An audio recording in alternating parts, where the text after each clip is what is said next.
Hello, fellow Fujin. You've tuned into 69.9 FujoCon FM, pre-recorded PG at your service. They/them pronouns, please. And welcome to I Love That Character You Hate, an unauthorized TED Talk on hateable characters and my experiences with simping them.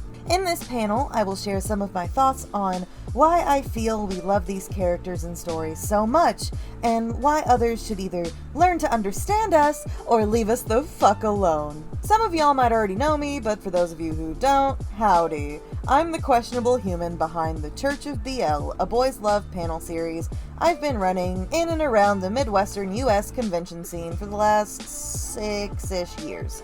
I've presented at FujoCon since year one, and it's easily my favorite convention of the year. Some notes and disclaimers before I get started.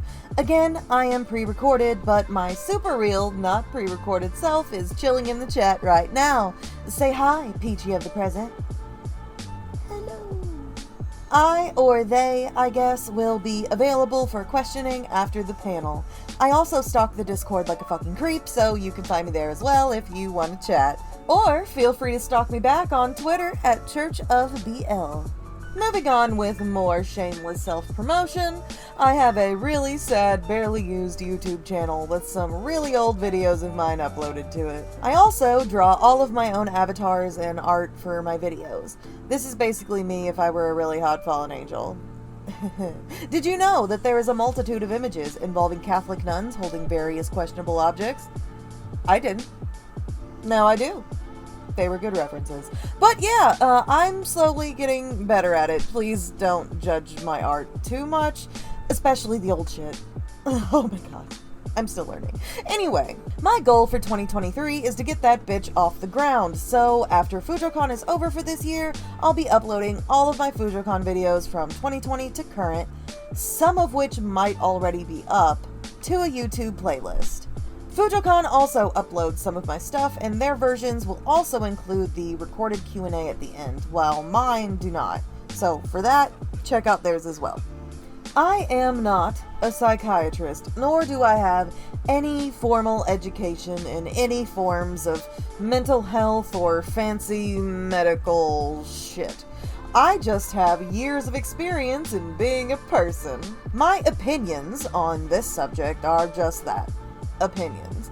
They are based upon years of being in fandom culture, how I've been treated, and what I've learned about myself over the years due to such. I also ran an anonymous survey that I will reference during this presentation. I would like to note, however, due to my infinite wisdom in deciding I wanted to run a survey not even a week before I needed it finished, and the fact that I'm immensely ADHD and the only way I get anything done despite my Adderall is the immense amounts of pressure, there are chunks of my survey I didn't use. I figured out after the fact that there are quite a few variables that I'm missing. That led to my numbers not being as accurate as I would have liked them to be, so I only included some of the text responses. I will be creating a new survey on this subject and will be posting it to my Twitter if I haven't already. So if you would like to participate, I would be immensely grateful. I'm presenting this panel again next month at AkaiCon in Tennessee and would love to use the new numbers and responses. Thank you so much to the lovely participants who have already sent me some. You contributed so much to this panel, and I look forward to doing more research. And lastly, you're going to learn a handful of intimate details about my mental health. It's just part of the process. I'm sorry in advance. Due to that and some of the major themes that ended up dominating this subject, this panel can get a little dark at times, so just forewarning, nothing is too overly described in detail or shown on screen, but a handful of blunt words will be used. Discussions involving various mental disorders, but mostly in regards to generalized trauma or PTSD, self-harm, suicide and suicidal ideation, sexual assault, age regression, brief discussion on receiving death threats and doxing, as well as significant spoilers due to needing to explain character backgrounds and various sundry other things. Okay, with all of that out of the way, on with the info dumping. This is a topic I am absurdly passionate about, and I hope you guys can reap something from it as well. So, without further ado, the first section I'd like to touch on seeing my mental instability in my toxic comfort characters. So, you might be asking, what is a comfort character? A comfort character is when a fictional character makes you feel safe and happy when sad, upset, or uncomfortable. Some go as far as to associate characters as kin, which is basically self-identifying with a fictional character, which in some cases, in my opinion, could fall under a comfort character as well. I, more often than not, kin unliked or misunderstood characters, typically of the villain variety. The main reason? I have crippling amounts of anxiety, previous major depressive disorder that led me to discover I have bipolar 2 and ADHD, social phobias, body dysphoria, trauma, mostly related to my childhood, and some in relation to sexual abuse I received as an adult, which in turn resulted in post-traumatic stress disorder, also known as PTSD. I'm also some breed of neurodivergent, with a possible dose of autism. I'm in the process of being officially diagnosed. So, suffice to say, as a human who is commonly misunderstood, I gravitate towards the same themes in both characters I identify with or just simp super hard. Not to mention my media choices in general. I often find comfort in the uncomfortable because I am always, to some extent, uncomfortable. With all of that said, moving on to my next section, general problems you have when being a misunderstood character / villain stan. Your stereotypical fan, not everyone, but many, no matter the series or genre of media, will judge you at first sight, be that upon seeing you online in posts, in cosplay, having merch on your Eat-A bag, your villain scum, and any explanation of your existence is void. While others are allowed to take their fictional media incredibly seriously, when you do, you're being problematic and promoting inappropriate behavior. There is, believe it or not, a difference between promoting bad behavior and enjoying fiction. One notable response that one of my survey participants had on this particular subject went as follows. You know, I spent years believing I did deserve to be treated badly. It's really only been recently in an environment with supportive people that I've come to realize it wasn't my fault for constantly being at the receiving end of discourse that treated me like a bad gay, that left me feeling like there was something wrong with me or my innate goodness because of the characters that I related to, or of my deserving of happiness. It's taken me years to unlearn that, just like it's taken me years to unlearn that you can't convince people of your humanity when they simply don't want to see it. It's agonizing to need to do that both as a queer person in real life and in fandom, which is a space I come to for relaxation, fun, and to exercise my demons. I related to that on an absurd level. Something this reminded me of, and what makes it even more frustrating, and this isn't really connected to this subject, but it still kind of fucking is. There are so many characters who are flamboyant, a consistent joke, considered problematic, are somehow antagonistic to the protag, or are straight up the villain, that are queer-coded, or if we're lucky, a canon queer character, and are typically the only fucking one in the series. As a fellow queer, who will automatically get more attached to a character if they're any variety of queer, it kind of helps me to relate to them more because being queer can be extremely stigmatized, and many, including myself, may grow bitter about it over time. We oftentimes allow ourselves to be used as a joke, or joking about ourselves to cope with the bullshit, or we're just not the most palatable people for the vast majority of humans. But, you know, one of the biggest factors in queer people being stigmatized in the first fucking place, especially in regards to gay men and trans people, not to say women aren't, they're often fetishized, and also get a completely different kind of undeserved or insensitive treatment, is because of this bullshit stigma. We asked for more representation in mainstream media, but the only way these people seem comfortable enough to include us is when we're made into a joke, a fetish, or a villain. Fuck that. It's gotten significantly better in recent years. There are more and more writers giving us lead roles and framing us not only as a protagonist, but just people. Like fucking literally anyone else. Because we are. We're not the token gay. We're just another fucking character. We're not always a villain. But some of you fuckers make us wanna be. With that said, there were quite a few responses regarding the question, have you ever felt a level of kinship with a villain character, and if so, what particular traits do you personally relate to the most? Majority of the yeses left some examples of traits they related to, some of which can kind of play off the sentiment of a villain-type queer-coded character making a lot of sense to them. Others pinpointed themes of self-loathing, a desire for change, past trauma, morally gray characters, feelings of disenfranchisement, desire to break down a corrupt system. One queer POC responder related to feelings of being othered or misunderstood. An autistic responder said antagonists who are two-faced or fake can oftentimes read as masking, which was relatable to them as an autistic person. That particular point hit me upside the head real hard. I'm in the process of being diagnosed as autistic myself and have had a lot of realizations in therapy. There have been quite a few characteristics that I have had my entire life that very well may be autism related that have been pointed out to me. They were always othering, but I never had the words to explain why. I realized I've been masking so many things about myself, either because they were beat out of me or just out of habit. Many of which I did in order to come off as normal as possible and not get into trouble over them. And what do you know? Many of my favorite characters are two-faced as fuck.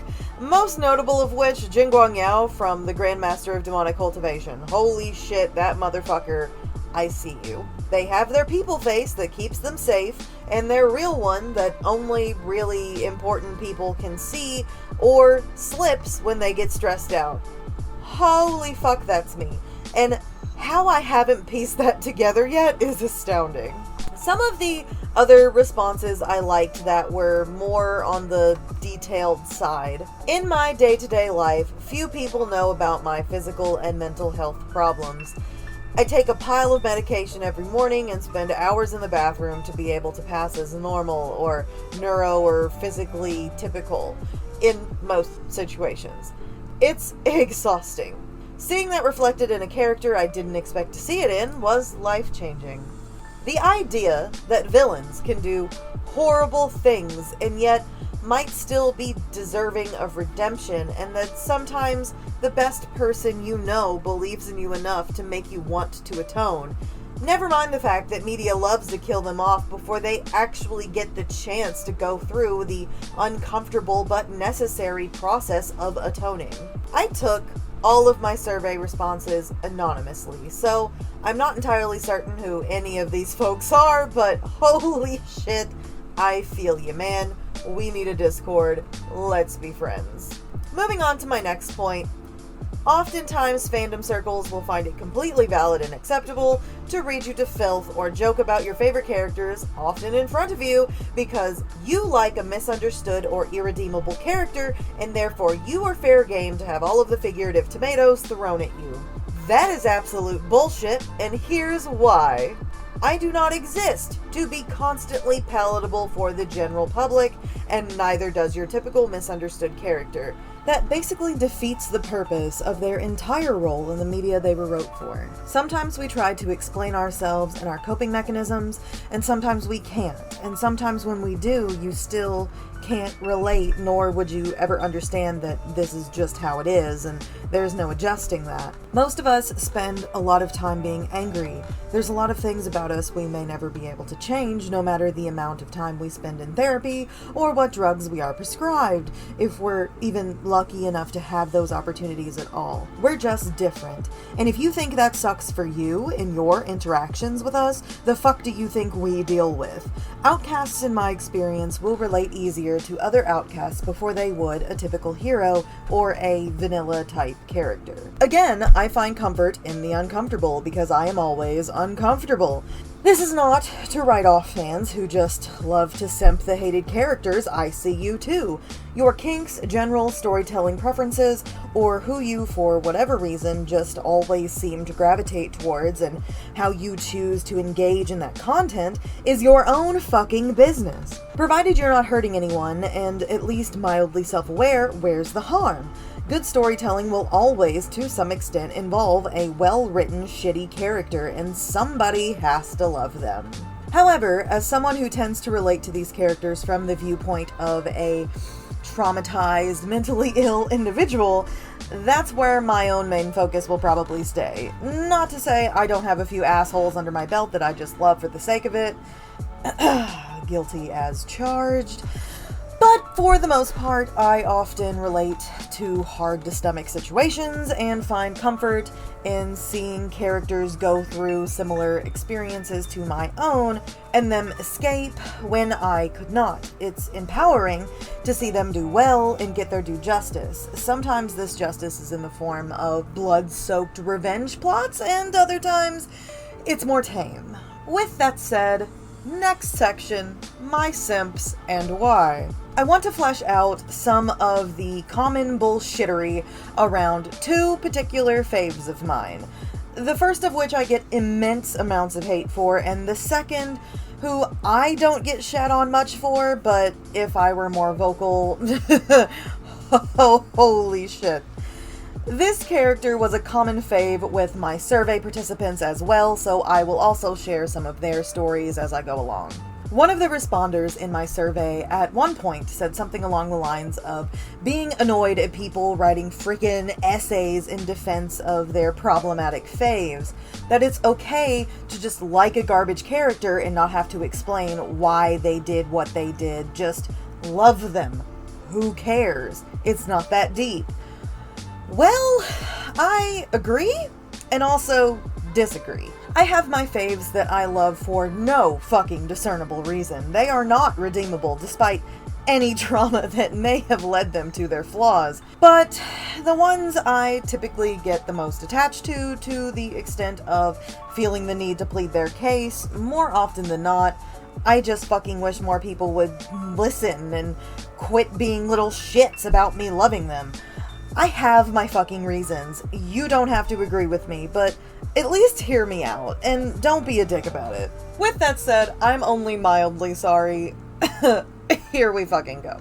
Starting with my longest reigning beloved, who is hated by a huge chunk of the fandom, my I love him to the extent that I'm contemplating a tattoo level husbando, Mink from Dramatical Murder. I categorize Mink under the misunderstood label. Mink is a more commonly believed but not exactly canon pansexual Native American man. At the beginning of the game, Mink is stuck in Japan trying to get revenge for his entire tribe, who were wiped out by the Jeff Bezos of Dramatical Murder, Tatsuo Toei, owner of the giant Toei Corporation. Japanese Jeff Bezos is hell-bent on killing and manipulating others for the sake of money and power. Doesn't sound familiar at all.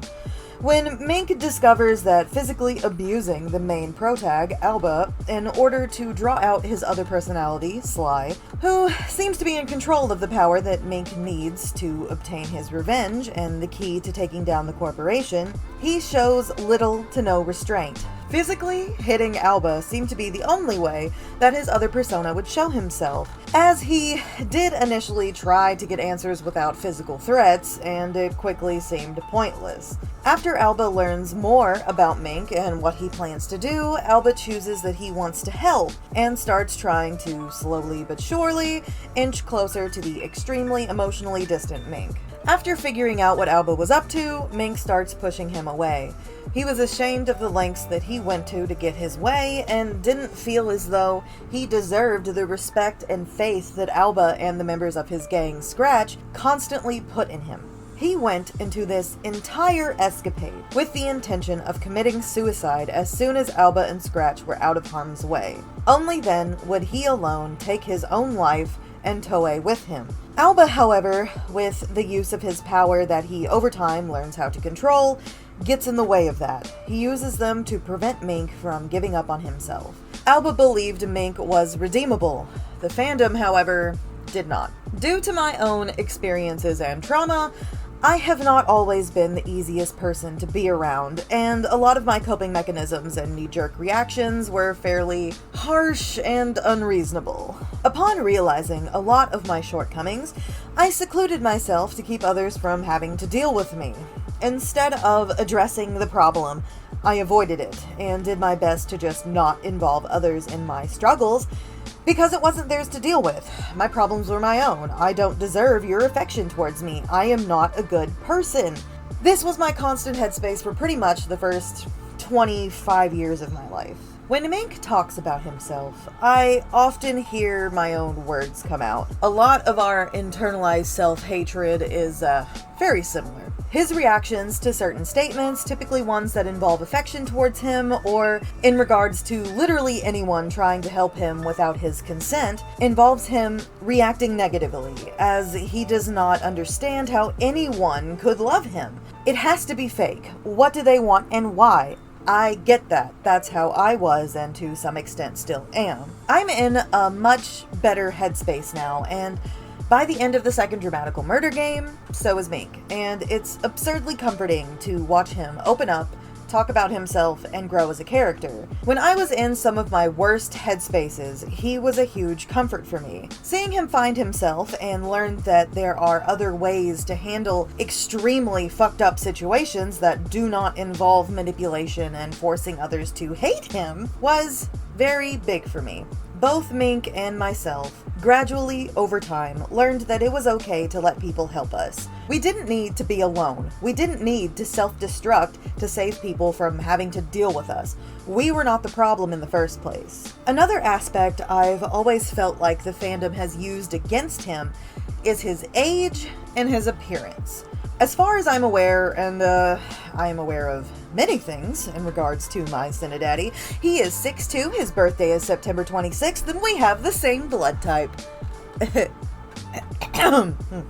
Mink does not have a canon age. He is one of two main leads without one, Clear and Mink. Clear, who's a robot, probably about 20-ish years younger than Alba's grandma, but I remember one circulating there for a second that put Mink in like his 40s, which is honestly believable, but there's no actual canon. Alba is canon 23. Given their looks, it's assumed that they have a fairly significant age gap. That has never bothered me. I didn't even think about it until somebody had brought it up. My parents are 10 years apart, myself and my wife are 9 years apart. My opinion on this has always been along the lines of, so long as your initial relationship began past the age of 18, do whatever makes you happy. You're hurting no one. I learned with time that I vibe better with people older than myself, as I am a very grumpy old person.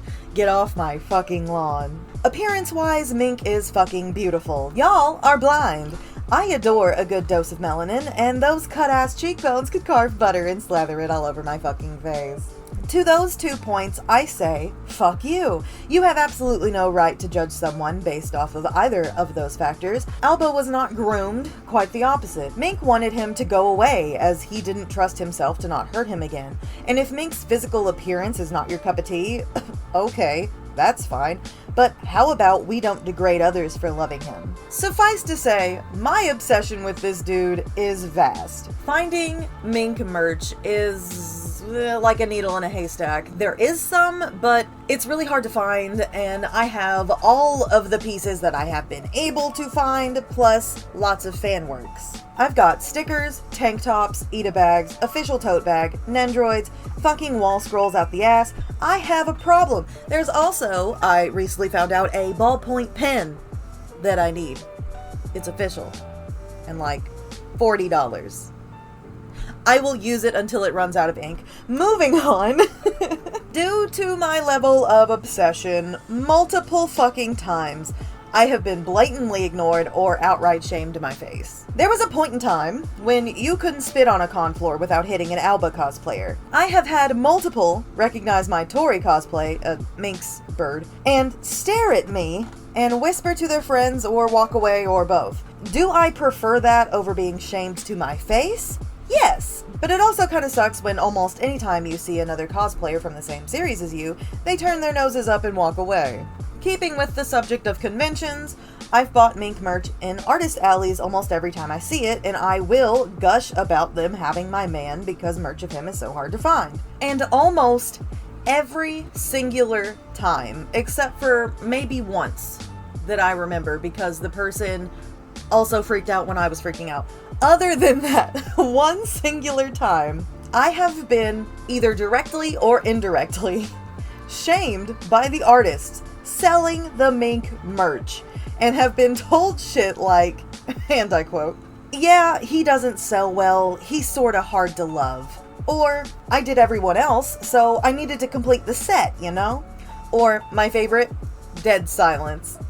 Just give me your money and please go away. I also have one friend in particular who runs a fairly popular BL panel in the same con circuit that I travel around in, where at one point, because my wife was in the audience and told me about it later, not my wife then, we didn't know each other yet, but we put the pieces together later, I digress, where during their dramatical murder section of their panel, roasted the ever-living fuck out of me. Something along the lines of, "I have this friend who fucking loves this guy, and I don't get it. How could you? What is there to like? They're pretty fucked up. They like really fucked up things." So, number one, I like fucked up things. You know, where's the lie? And two, from this particular person, it's not like they wouldn't have said it to my face if I were in the room. They have before, and I take it with a grain of salt. But god fucking damn, it would be pretty novel to have somebody other than my wife not roast me on my simp choices almost every goddamn time. I don't roast you over liking every basic ass boring freaking main character in damn near everything. Just because a character is not my type does not mean I get a free pass as your friend to be condescending about them. That's ya boy. If you make the mistake of asking, I may say why I personally am not a fan, but I will never shame you for liking whoever the character is. You're free to like whoever the fuck you want. Will I call you out for being a fucking hypocrite? Oh, fuck yeah. I have years worth of spite all bottled up. If you don't want that energy, you best leave me alone. But my absolute favorite cream of the crop experience with being publicly shamed for loving Mink was when I gushed over a post on Instagram that a fairly popular cosplayer, they have about 30 plus K followers, that I followed at the time because of fuck you, I'm out, had posted. He posted a pic of himself in Alba and his boyfriend in a Mink cos test. Being as content-starved as I am, I exclaim, I may or may have not audibly screamed, "Absolutely perfect. My husbando needs more attention. 11 out of 10. Hashtag Mink is perfect." I may have gotten excited. He then responds, and I quote, "I'm going to judge you because you have bad taste. Mink was worst, boyfriend. His design is killer, though." Why fucking bait me then? Why do all of these motherfuckers want to bait me? If I'm problematic and have bad taste, you're just as bad for dressing up your boyfriend in Mink cosplay and letting him walk around a con as worst boyfriend. Eat shit, you fucking cosplay. Light Yagami from Death Note, Handsome Jack from Borderlands, Ryo from Devilman Crybaby, Toga and Tomura from My Hero Academia, Tomura of which you claimed was, quote, my fave sad boy, which to be blunt, Tomura is a good sad boy. You got taste there, you fucking hypocrite. You seem to be a bit of a villain stan, I see. How about that? I wasn't salty. No. I have been a devout Mink stan for what seems to be going on 8-ish years. And with age, I have started to let the hate fuel me. No one asks you why you like these characters. They just assume who you are based off of some preconceived notion that they have already made up about that particular character, and therefore about you. No one cares if you choose to read between the lines. You're wrong, they're right, fuck off. And due to the years of experience and being publicly shamed over my number one comfort character, when I gradually added to my list of problematic characters I would take a bullet for, I started stomaching the hate better. I would go into conversations with the knowledge that there is a 90% chance I'm going to be bullied, banned, or potentially doxxed. This ended up in my favor for the next character I adore beyond reason. He is so fucking hated that he makes my experiences with Mink look incredibly tame. I hereby introduce one of my more recent simps, not technically BL related, but still very BL related. Not to say nobody likes him, I've seen plenty of beautiful fucking cosplay, fan art, and fics on AO3. We're out here doing our thing, we chill. But holy shit, an enormous, loud as fuck chunk of this fan base will fucking dox you for liking this motherfucker. Most of you have already guessed who it probably is. Motherfucker in question, Inosuke Shindo, or more commonly known as Adam from Skate the Infinity. I fell in love with this piece of shit at first sight. This dumpster fire is my type in every possible way. He very quickly fell into that category of I just love him, I have no solid basis, I'm not sorry, get over it. If you've been living under a rock, Adam is the main villain in Skate. He is an unapologetic, queer-as-fuck, BDSM-loving dickhead with boatloads of money and family trauma. Family trauma that, surprise to no one, made me simp him much harder. Not to mention the ass ton of trust issues. Holy shit, I get it. Adam was pushed to the extent of going fucking nuts, and the only way he felt free of his daily soap opera of a life was skateboarding. Insert S, the underground skateboarding competition he created with his soon-to-be boyfriend, rival, Cherry. Oh, and Joe. Joe was there too. Adam has quite a few fucked up qualities that fans fucking hate. Firstly, his obsession with Longa, who during the show is 17, and Adam 26. Putting them at a 9-year age gap. The same as me and my wife, which I didn't realize until writing this. And, oops. Adam is extremely touchy and suggestive when he speaks to Longa. None of which Longa is really visibly uncomfortable with, but that's despite the point. Longa was still a minor, and I completely understand how that makes fans creeped out. I can rationalize that. I, however, being the absolute trash demon that I am, saw that entire situation completely differently. Adam was, and always kinda has been, obsessed with finding his equal.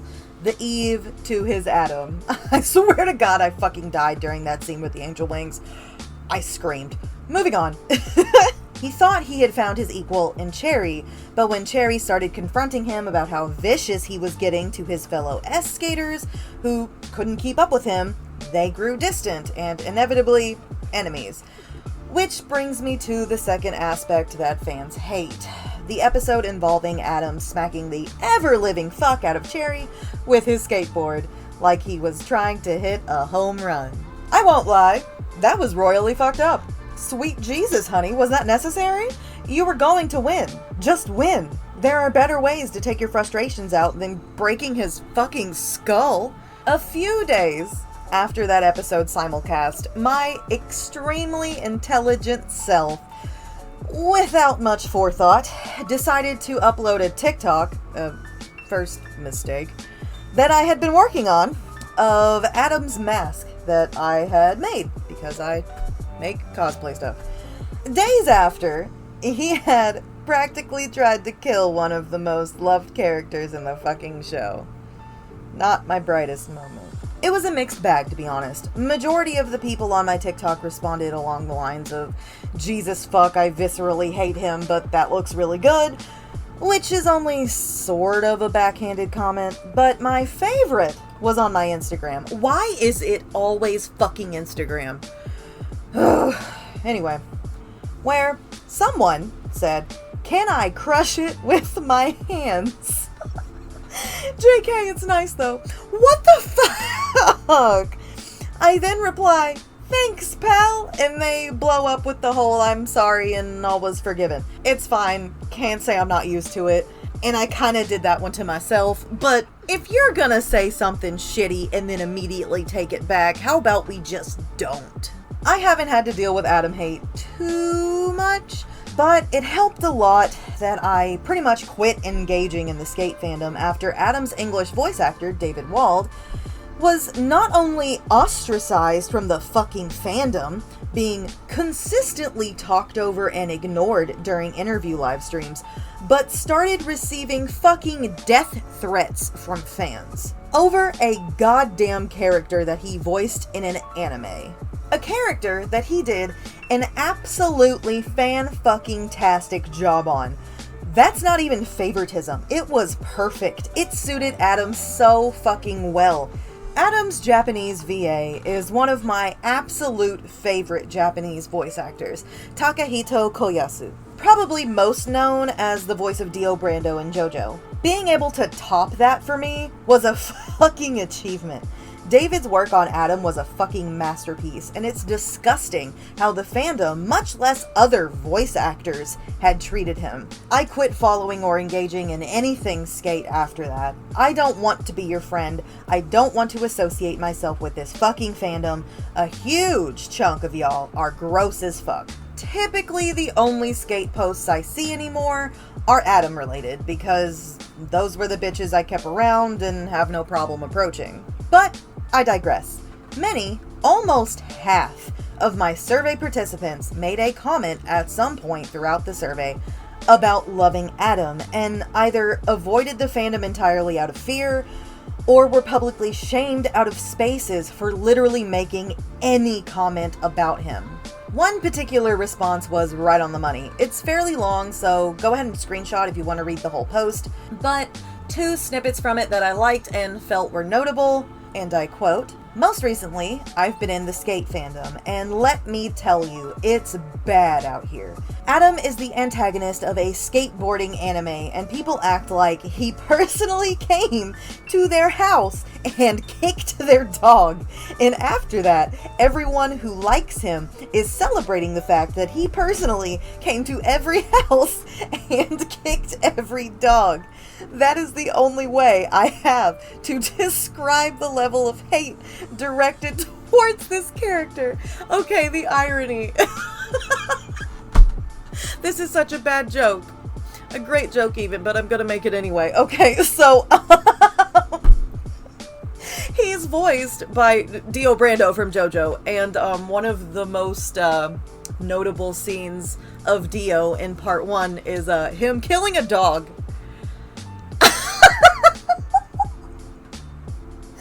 Oh, I love this person. I don't think that was intentional, but that was good. Anyway, moving on. Next quote. I understand that people are uncomfortable, but that discomfort has come at the expense of doing everything in their power to make sure Adam and the people who like him are not welcome. To the point where the end of the anime features the protagonist saving Adam from a very thinly veiled suicide attempt, and people, mostly Americans, acted like it's the worst miscarriage of justice ever. Another Adam comment from a different responder that absolutely killed me to read went as follows, and I quote, Adam is my favorite character from Skate. He's also, arguably, not even a true villain. The Skate fandom immediately branded everyone who likes Adam as an abuse apologist and a pedophile. My fix received hateful comments, I was harassed on Twitter in the beginning, but I began blocking people very quickly, so it doesn't really happen anymore. Some of the people who had been with me through several fandoms stopped talking to me and unfollowed me, etc. Most of the friends I began to make in the fandom itself were run off by the time the pilot season had finished airing. That is some petty fucking shit, and entirely unnecessary. There is more to Adam than crazy, violent skateboarding bullfighter. I swear.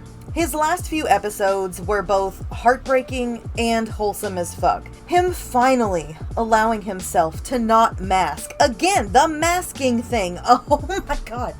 But to also not do something for the sake of being the best at it and begging for the attention that he was so often deprived of. But to do it just because he likes it and it makes him happy. It was okay for him to be happy. He was allowed that.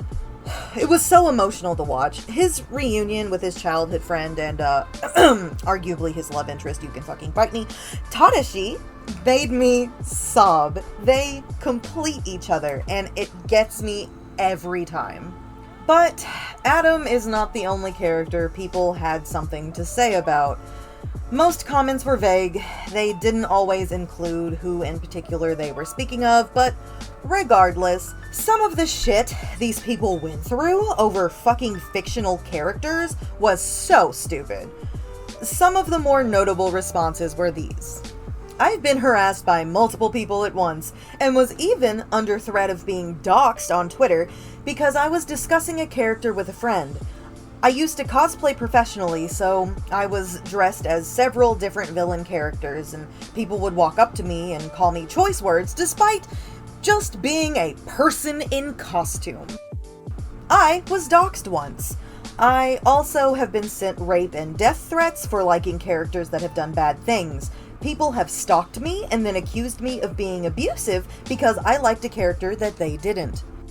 In regards to the MDZS / the Grandmaster of Demonic Cultivation fandom, Zhu Yang has his own warning tag on AO3, which is fair because he's unhinged as hell, and I respect that. But one thing I don't find cool is how often I got bashed and blocked and side-eyed just because I hint that I like Zhu Yang on my Twitter bio. I breathed, and so many people blocked me, like, what did I do, man? As resident Jingguangyao stan, I feel you. The MDZS fandom can be fucking brutal. A few other participants had comments on the My Hero Academia fandom. Often fandoms are sensitive when you say you don't like a certain character, especially if the character is popular. For example, I dislike Deku and most of the heroes in Hero Academia, which isn't often treated well in the fandom. I do prefer some villains overall, but not too much of a fan of the heroes. In regards to Endeavor specifically, someone says, people will straight up say, if you like Endeavor, don't interact with me, and constantly talk about how they want him to die, even when people are just vibing and enjoying art of him or whatever. Something I wish this particular portion of kiddos, and let's be honest, a portion of us as well, would figure out already is that when you lower yourself to degrade, kick out of fandom spaces, abuse, dox, send fucking death threats, you're acting like those characters that you hate. You're engaging in unnecessary, immature, mean as fuck, and abusive behavior. A comment one of my survey peeps had that tied this up nicely. Trying to conflate favorite characters with personal morality is the same kind of stuff that made pearl-clutching moms shout about video games causing violent crime and make religion nuts ban their children from reading a fantasy novel series because it promotes witchcraft. The people who think they completely shrugged off the yoke of their conservative upbringings and yet continue to do the exact same thing using different words is honestly sad. My last section of this baby involves one of my current favorite BL series, reincarnated into Demon King Evlogia's World. Both the manga and the animation are available via Cool Mike. Super spicy, like pretty much smut, but the plot is some of the most relatable shit I have ever fucking read. Gozu, a misguided and unruly gangster, inevitably fucks with the wrong dude and gets himself killed. But not exactly. He wakes up completely confused, only to realize he's been resurrected as an NPC in a video game he loved as a child. He's now an assassin being hired by the parents of the game's soon-to-be villain, Evlogia, where they hire him to take Evlogia out and quietly kill him. Unfortunately, they hired the wrong fucking guy, because Gozu's favorite character in this particular game was Evlogia, nicknamed Eve. He saw how Eve wasn't loved by anyone, which turned him into hating the world, and when Eve snaps, he fights for his own revenge and desires by himself for himself. Gozu could relate, and fell in love, and now that love that was previously just for a fictional character who encouraged him to keep going, was physically right in front of him. Right at the beginning, when Eve was just a teenager, only years before he began his plight to destroy the world and all of the vermin in it. Gozu loses his fucking shit and makes it his new life mission to follow this man to the grave. He saves Eve from being murdered and confesses his love for him. Eve, who had never had this kind of attention before, wasn't entirely certain how to process it and didn't initially trust him. But when Gozu is hurt because of Eve's power, he decides he has to save this person, the first person to ever stick up for him. Insert smut. So, the way the anime approaches the sex scenes kind of pisses me off, as in the manga they're less random and more plot-driven. Still smut, but smut with purpose. Regardless, bodily fluids are important for a sundry amount of stupid magic shit reasons, and Gozu is a fucking slave to anything Eve says or does, so of course, when the only way Eve can save Gozu is by having sex with him, Gozu's fucking into it. Giant fucking slut for this man. Holy shit. A side note, the small one is the top, and the beefcake is the bottom. It's so fucking novel, you have no idea. Anyway, afterwards they get caught in the act and Eve is accused of using his magic to turn Gozu to his side, which Gozu does not take well. I will let this scene speak for itself. やっぱりこの子まともじゃない。化け物。ああ、つまんねえの。せっかくいいとこだったのに。どうしてくれんだ。あ？なんだと？ノックもできねえのか。この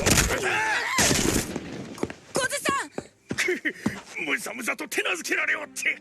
拾った赤ん坊を必死に育てたのに、あんな化け物に育つなんて。愛そうと思って裏切られたのは私たちの方よ。村の皆がイブの力に怯えて暮らしている。小殺しのおめえを着ようとも村の皆のためイブは死なねばならんのだ。だったらてめえが殺してみせろ。何が愛だ。そいつが他人の人生を犯す免罪符か。愛してるとでも言われりゃてめえらも仕方なく死ねんのか。こそこそ暗殺もぐろんでてめえで何一つ世話もしねえくせにまともぶった面してんじゃねえ。何がおめえだ。それでも結局てめえらは飯食ってクソして生きてくんだろうが。本当に痛えのも本当に死ぬのもイブだけだ。黙れこの黙るのはあなたの方だ。その人を少しでも傷つけてみろ。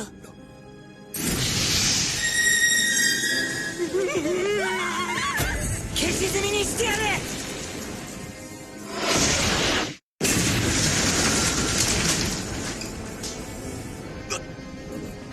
すげえ。なんだ今の音。あいつがやったのか。やっぱり化け物だったのよ。殺せ。誰かあいつを殺せ。殺せるもんなら殺してみろ。てめえでやる度胸もねえくせに吠えてんじゃねえバーガー。行くぞイブ、婚前旅行だ。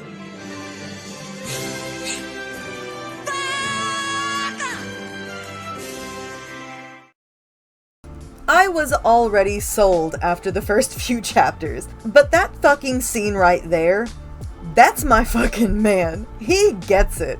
Gozu, despite how stupid he tends to act, is such a loyal, smart, and emotionally charged motherfucker. He takes no goddamn shit in regards to Eve. Talk shit about him, that's chill. But Eve did not deserve an ounce of the treatment he received. He was the victim. He turned into what he became because of fuckers like you. Get him, Gozu, goddamn. Ugh. If you're a villain fan, please read this manga. You won't regret it. The anime is good too, but only really covers a small chunk of it. It's still ongoing. I do hope they make more though. Other than being salty about how they did the sex scenes, it's pretty fucking good. In closing, to the beautiful humans who choose to pick fights with people over fictional fucking characters, despite what your black and white opinion is, many, and I mean many, unpopular, problematic, or of the villain variety of character are going to be relatable to someone somehow, whether you approve of that or not. By no means does this make them bad people, and no one gave you the moniker of the fandom police. Some of us have, in one way or another, felt the things that they have felt. Some of us struggle to be what your bullshit purity culture narrative tells us we need to be. Some of us just find gritty plot lines fucking interesting. We like the stupid little offensive ones. If you don't like him, give him to me. And some of us just want to simp the hot one. Get the fuck over it. My entire worth as a human is not dictated by my taste in characters that others don't even try to understand. That is the fucking problem.